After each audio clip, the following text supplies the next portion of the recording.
स्वागत है आप सभी का द एडियन क्लासेस के यूट्यूब चैनल पर। मैं अभिनव आपका दिल से अभिनंदन करता हूं।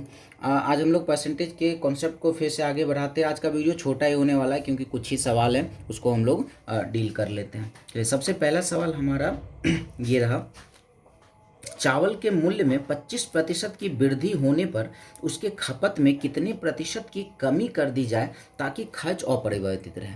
ये समझना है ना, कल जो कॉन्सेप्ट हम लोग यूज़ किए थे, यहाँ टाइप तो अलग है ना, टाइप अलग है लेकिन कॉन्सेप्ट वही चलेगा। पहले एक बार सवाल को समझ लेते हैं। क्या हुआ ना, चावल के मूल्य में क्या हुआ, 25% की वृद्धि होगी, दाम 25% बढ़ गया, तो कह रहा है खपत क्या करे ना, कम कर ले, खपत कम कर ले ताकि क्या हो कि खर्च पे कोई प्रभाव ना पड़े। पहले जितना खर्च होता था उतना ही खर्च अभी भी हो, दाम बढ़ा खपत कम करेगा। वही हमसे पूछा कितना प्रतिशत खपत कम कर ले कि खर्च अप्रभावित रहे। चलो सवाल तो अलग है लेकिन बनेगा वैसे ही। 25% का फ्रैक्शन वैल्यू क्या होता है, तो 25/100 1/4। अगर प्रतिशत वैल्यू निकालने में अगर परेशानी हो रही तो आप लोग फर्स्ट वाले वीडियो को, पहले पार्ट को आप लोग जरूर देख लें। अच्छा, 25% की वृद्धि है तो यहाँ साइन लगा देते हैं प्लस का। अब हमने क्या बताया था कि ऊपर में नंबर एक है तो एक ही रहने देते, बाकी हमें सवाल में कोई मतलब नहीं क्या पूछा अगर नहीं पूछा, आंसर हमें एग्जैक्ट आएगा। क्लियर है इस मेथड से।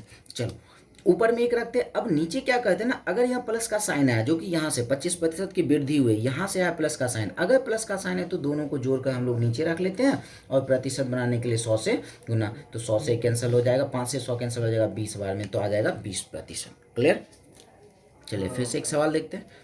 चीनी के मूल्य में 16.2/3% की कमी होने पर खपत में कितने प्रतिशत की वृद्धि की जाए ताकि खर्च अपरिवर्तित रहे। फिर से वही सवाल, खर्च अपरिवर्तित वाला सवाल आ गया। 16.2/3% का फ्रैक्शन वैल्यू क्या होता है, तो 1/6 होता है। 16.2/3% की कमी हुई है तो साइन यहाँ लगा दिया माइनस का। अब सीधे सवाल बनाते हैं। ऊपर में संख्या एक है, एक रहने देते हैं, कमी हुआ है तो दोनों को माइनस करके यहाँ रख लिए 5 और प्रतिशत बनाने के लिए 100 से गुना, कैंसिल हो गया, क्या आ गया 20%। सीधे सेकेंड में इसका आंसर अब आप लोग निकाल सकते हो।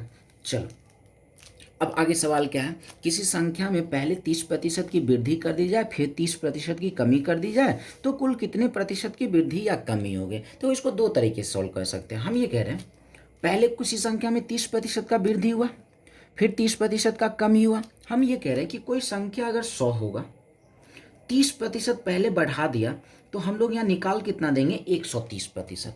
30% अगर बढ़ा दिया तो 100 में जोड़कर, अगर घटा देगा तो 100 में घटाकर माइनस करके लाएंगे। ठीक है, तो हम ये कह रहे हैं अगर 30% की वृद्धि हुई तो ये संख्या होगा 130%, प्रतिशत के बदले नीचे 100। फिर क्या हुआ, 30% की कमी हो गई। 30% की कमी का मतलब 100 में घटा के रख लेते 70%, प्रतिशत के बदले क्या आ जाएगा, तो नीचे 100, 2 जीरो 2 जीरो खत्म, ये क्या आ जाएगा 13×91। मतलब पहले संख्या कितना था 100, हो कितना गया 91। कमी हुई है, कितनी की कमी हुई है, 9 की कमी हुई, और वो 9 किस पर हुआ है, तो 100 पे। इसका मतलब हम क्या कहेंगे, सीधे 9% की कमी हुई है। क्लियर है। चलो हाँ, इसको एक और काम करते हैं, इफेक्टिव परसेंट पे लगा सकते हैं। इफेक्टिव परसेंट क्या ना, एक फॉर्मूला होता है जो आप लोग जानते भी होंगे, A+B+AB/100 होता है।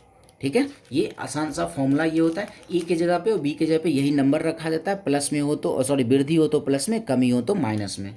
तो दोनों में, एक में वृद्धि हो रहा है तो यहाँ ए के जगह पे 30, दूसरे में कमी हुआ है तो -30, एक जगह प्लस एक जगह माइनस आए तो यहाँ माइनस बनता है, फिर 30×30/100 क्या आ जाएगा, ये कैंसिल, 30 एक प्लस में एक माइनस में, -3×3 क्या आ जाएगा -9, माइनस दिखाता है कमी तो क्या कहेंगे 9% की कमी हो गया। क्लियर। जैसे चाहो आप लोग बना सकते हो, कोई इसमें दोनों आसानी है। चलो क्या है ना, एक संख्या में पहले 20% की वृद्धि तथा बाद में पुनः 20% की वृद्धि करने पर कुल कितने प्रतिशत की वृद्धि हुई। हम ये कह रहे संख्या था 100, 20% की वृद्धि हो गई तो 120% हो गया, फिर 20% की वृद्धि हो गई फिर से 120% हो गया। कर लेते हैं सॉल्व, 0 0 कैंसिल हो गया और ये 2 0 2 0 कैंसिल हो गया, 12×12 क्या हो गया 144। पहले संख्या था 100, अब हो गया 144, कितना बढ़ा 44 बढ़ा, 44 44 वो भी किस पर बढ़ा, 100 पर ही बढ़ा है ना, तो क्या कहेंगे 44% की वृद्धि। इफेक्टिव परसेंट लगाना चाहो फटाफट निकल जाएगा उस पर भी। क्लियर। चलिए एक ये छोटा सा जगह, इसी में इसको सॉल्व कर लेते हैं। क्या है ना, एक नगर की जनसंख्या 20% की वृद्धि हो जाती है फिर 30% की कमी हो जाती है तो कुल कितने प्रतिशत की वृद्धि या कमी होगी। सीधी सी बात है, संख्या 100, नगर की जनसंख्या 100, पहले 20% की वृद्धि हुई तो 120, जैसे ही वृद्धि हुआ 100 में जोड़ कर रखेंगे और कमी होगा तो 100 में माइनस करके। और 30% की कमी हुई तो क्या कहेंगे 70 पर, हमेशा 100 में जोड़ कर या 100 में घटा कर ही रखना होता है। चलो ये 0 0 खत्म, क्या आ जाएगा 12 सत्ते 84 आ जाएगा।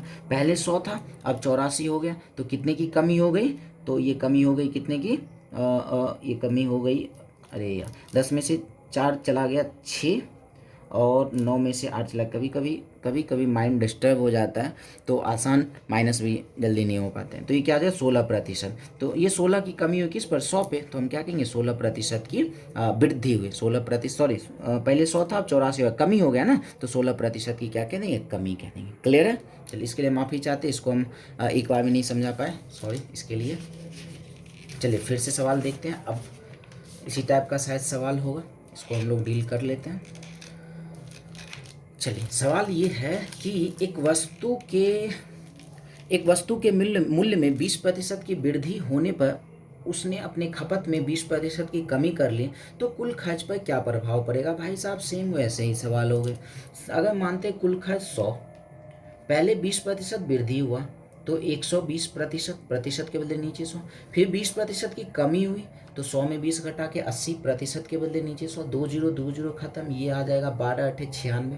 पहले था 100 अब हो गया 96, कितनी कमी हुई 4, वो 4 की कमी किस पर हुई 100 पर कमी हुई, इसलिए क्या कहेंगे 4% हो गया, 4% की कमी। क्लियर। चलिए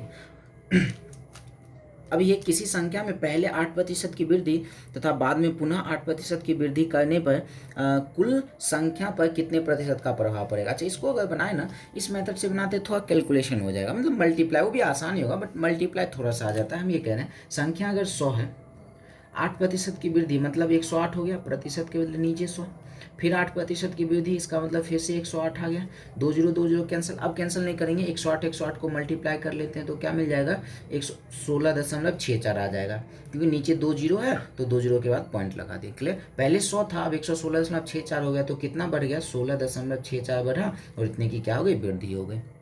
इस पर भी हम लोग आसानी से काम कर सकते हैं। इफेक्टिव परसेंट लगाते हैं तो क्या आ जाएगा 8 + 8 + 8 × 8 बटे 100, तो क्या आ जाएगा 8 और 8 16 हो गया, यहाँ पे 8 और गुना 8 64, 64 बटे 100 का मतलब क्या होता है 64 बटे 100 का मतलब है 0.64, 64 के बाद 2 अंक के बाद पॉइंट लगा दिया तो 16.64% की हो जाएगी वृद्धि। क्लियर है। तो इस तरीके से आप इसको सॉल्व कर सकते हो, ऐसे भी सॉल्व कर सकते हो, ऐसे भी जैसे आपको आसान लगे आप काम कर सकते हो। चलो अब सवाल है एक संख्या में पहले 5% की कमी तथा बाद में 11% की वृद्धि करने पर क्या प्रभाव पड़ेगा। आप लोग जैसे चाहो इफेक्टिव परसेंट चाहो या फिर इस तरीके से जैसे चाहो बना सकते हो, या वहाँ पे दोनों आसानी पड़ता है, बस इसमें थोड़ा सा मल्टीप्लाई इस पर करना बन जाएगा, बाकी इफेक्टिव परसेंट में ज़्यादा लफड़ा नहीं होगा। हमें कि 5% की कमी हुई, ए की जगह पे -5 और 11% की वृद्धि हुई तो बी की जगह पे +11, एक जगह प्लस एक जगह माइनस तो अगला बनेगा माइनस, फिर 5 × 11 बटे कर लेते हैं 100, 11 में से -5 हो जाएगा तो 6 बचा, 11 बचे 55, 55 के नीचे 2 जीरो है तो 0 दशमलव क्या हो जाएगा 5, 6 में से 0.55 माइनस कर लेंगे क्या मिल जाएगा 5.45% की क्या हो जाएगी वृद्धि हो जाएगी।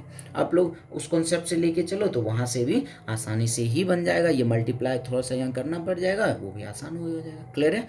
चलिए तो आज के लिए बस इतना ही रहने देते हैं, मिलते हैं हम लोग नहीं एक काम करें इसको बता दें, एक सवाल यहाँ पे इसको समझा देते हैं, छोटा ही सवाल है। कह रहा एक संख्या में 11.1/9% की वृद्धि कर दी गई, बाद में 10% की कमी कर दी गई, तो कुल संख्या पर क्या प्रभाव पड़ेगा। देखो क्या है ना, अगर इसको इफेक्टिव परसेंट से बनाएंगे उसमें भी दिक्कत होगी, अगर हम लोग इस पर 100 मान कर बनाएंगे उसमें भी दिक्कत होगा। हम क्या करते हैं ना, इसको फ्रैक्शन वैल्यू पे बनाते हैं। कैसे, ध्यान से समझना है।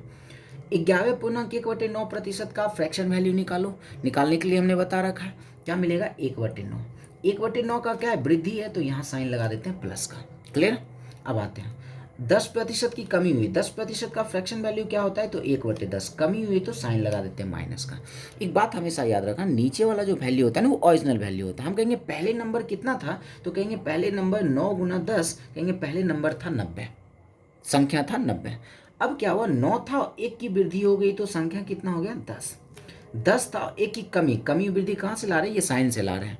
10 था 1 की कमी हो गया तो हो गया 9, फिर से क्या हो गया 90, पहले भी 90 था अभी भी 90 था, कोई प्रभाव पड़ा नहीं पड़ा, तो इसका आंसर क्या आ जाएगा कोई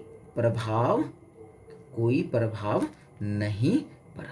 क्लियर है? तो इस तरीके से ये हमारा सवाल, सो ये बहुत ही बेहतरीन कॉन्सेप्ट हो जाता है, ये पूर्णांक वाले सवाल में ये कॉन्सेप्ट बहुत ही बेहतरीन हो जाता है। क्लियर है? चलिए, तो विशेष आज के लिए इतना रहने देते, फिर हम लोग कल कुछ इसी तरीके के सवाल के साथ मिलेंगे। तो धन्यवाद।